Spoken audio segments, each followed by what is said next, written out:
How to create Google Meet link.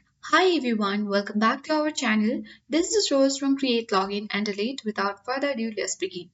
First of all, launch any web browser. Click search bar at top of your screen and type in Google Meet and search for it pressing enter on your keyboard. On the results section, click on the first link of Google Meet in order to get access to the official interface of Google Meet. Click on New Meeting and here you will get the three options to create a meeting for letter, start an instant meeting, or you can schedule in Google Calendar.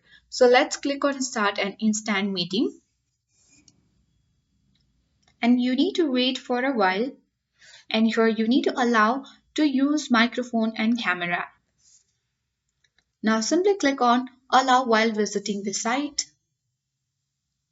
And after that, as you can see that we have successfully get access to this instant meeting section where you can easily see the link at the bottom left corner. You simply need to click on copy link icon and your meeting link has been copied. Now you can easily send this link as a message to your friends or family or any other members to join your meeting.